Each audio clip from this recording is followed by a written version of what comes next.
نحمده ونصلي ونسلم على رسوله الكريم اما بعد فاعوذ بالله السميع العليم من الشيطان الرجيم بسم الله الرحمن الرحيم واذا قيل لهم تعالوا الى ما انزل الله والى الرسول رايت المنافقين يصدون عنك صدودا واذا قيل لهم جب ان سے کہا جاتا ہے تعالوا آؤ الى ما انزل اللہ ان حکموں کی طرف جو اللہ نے اتارا ہے وَإِلَى الرَّسُولِ اور رسول کی طرف آؤ رَأَيْتَ الْمُنَافِقِينَ تم منافقوں کو دیکھو گے يَصُدُّونَ عَنْكَ صُدُودًا وہ آپ سے یعنی وہ تم سے مکمل طور پر منہ موڑ لیں گے یعنی يَصُدُّونَ عَنْكَ صُدُودًا یعنی اپنے آپ کو مکمل طور پر آپ سے روک لیں گے اپنا منہ موڑ لیں گے مکمل طور پر تو یہ کہا جا رہا ہے جب ان سے کہا جاتا ہے کہ اللہ کے رسول کے پاس آ جاؤ اللہ کے رسول کو اپنا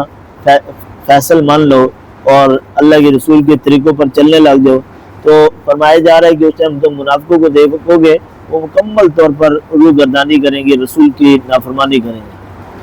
فَكَيْفَ إِذَا أَصَابَتْهُمْ مُصِيبَةٌ اس آیات میں فرمایا جا رہا ہے ان کی یہ حال ہے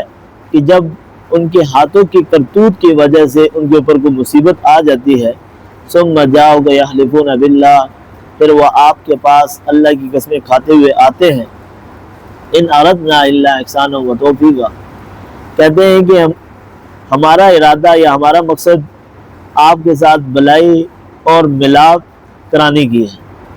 آپ کے ساتھ بلائی کرنا اور ملاپ کرانا یعنی مسلمانوں کے آپس میں بلائی اور ملاپ کرانے کا ارادہ تھا اور کوئی مقصد نہیں تھا مطلب یہ ہے کہ کوئی فیصلہ کروانا ہوتا ہے جس طرح پچھلے آیاتوں میں آیا ہے کہ کوئی فیصلہ ہوتا اگر ان کو پتہ ہوتا ہے کہ یہ ہمارے حق میں نہیں آئے گا نبی کریم صلی اللہ علیہ وسلم انصاف کا فیصلہ کریں گے اگر ناحق میں ہم نے اگر زیادتی کی تو ہمارے خلاف آئے گا تو اب وہ فیصلے غیروں کے پاس لے جاتے کفار کے پاس لے جاتے اور جب وہاں سے کوئی پٹیخ کوئی مصیبت پڑ جاتی تو پھر وہ کہتے ہیں کہ نہیں ہمارا مقصد ان کے پاس لے جانا اور کوئی مقصد نہیں تھا صرف بلائی تھی اور آپس میں ملاپ کرانے کا مقصد تھا اور کوئی مقصد نہیں تھا حالانکہ یہ ایک جھوٹ ہے اللہ کو جو معلوم ہے اللہ سے تو کوئی چیز چھپی ہوئی نہیں ہے اولئک الذین یعلم اللہ ما فی قلوبہم اس آیات میں فرمایا ہے کہ اللہ ان کے دلوں کو خوب جانتا ہے فاعرض عنہم وعظہم لہذا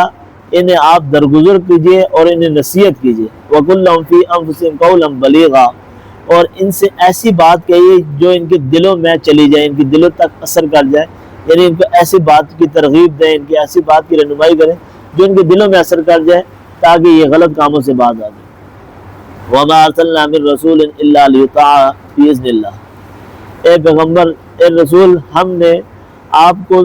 رسول بنا کر نہیں بھیجا ہے إِلَّا لِيُطَاعَ اس مقصد سے تاکہ اللہ کے حکم سے وہ آپ کی اطاعت کریں آپ کی فرما برداری کریں یعنی رسول کو ہم نے اس مقصد سے بھیجا کہ وہ آپ کی اطاعت کریں آپ کی فرما برداری کریں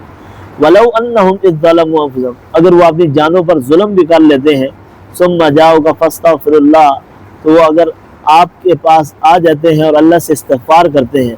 وَاسْتَغْفَرَ لَهُمُ الرَّسُولُ اور رسول بھی ان کے لیے استغفار کرتا ہے لَوَجَدُوا اللَّهَ تَوَّابًا رَحِيمًا اللہ یقیناً بہت معاف کرنے والا ہے بہت مہربان ہے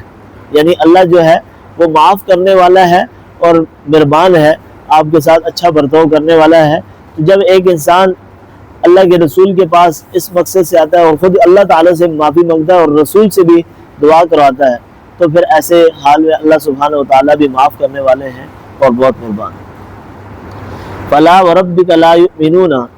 حَتَّى يُحَكِّمُوكَ فِيمَا شَجَرَ بَيْنَهُمْ ثُمَّ لَا يَجِدُوا فِي أَنفُسِهِمْ حَرَجًا مِّمَّنْ قَضَيْتَ وَيُسَلِّمُوا تَسْلِيمًا نہیں آپ کے پروردگار کی قسم لا یؤمنون وہ ایمان نہیں لائیں گے لا یؤمنون وہ مومن نہیں ہو سکتے یا وہ ایمان والے نہیں ہو سکتے حَتَّى يُحَكِّمُوكَ فِيمَا شَجَرَ بَيْنَهُمْ یہاں تک کہ آپس کے اختلافات کے درمیان آپ کو فیصل نہ بنا لے آپ کو فیصلہ کرنے والا نہ بنا لے اپنے اوپر ثُمَّ لَا يَجِدُوا فِي أَنفُسِهِمْ حَرَجًا مِّمَّنْ قَضَيْتَ اگر آپ ان کے کسی معاملے میں فیصلہ کر دیں تو وہ اپنے دلوں میں اس فیصلے کی تنگی محسوس نہ کریں کہ نعوذ باللہ نبی کریم صلی اللہ علیہ وسلم نے ہمارے لیے یہ فیصلہ کیا ہے اور نعوذ باللہ ہم اس فیصلے کو نہیں مانتے ہیں تو یہ اگر تنگی آ جاتی ہے تو وہ مومن نہیں ہے، وہ ایمان سے خارج ہے۔ اگر وہ تنگی نہیں ہے، اگر وہ قبول کر لیتے ہیں کہ رسول کا فیصلہ ہے وہ برحق ہے، ہم اس کو مانتے ہیں چاہے ہمارے خلاف ہی کیوں نہ ہو، تو اگر وہ مانتے ہیں تو پھر تو وہ مومن ہے۔ وَيُسَلِّمُ تَسْلِيمًا، اور فرمایا کہ جو مومن ہے وہ اس فیصلے کے اگر سر تسلیم خم کرنے والے ہیں، اس فیصلے کے آگے جھکنے والے ہیں، تو اللہ رب العزت سے عز اللہ سبحانہ و تعالی ہم سب کو اللہ اور اللہ کے رسول کی اطاعت کرنے کی توفیق عطا فرمائے، ہر قسم کی برائیوں سے شر سے بچنے کی توفیق عطا فرمائے۔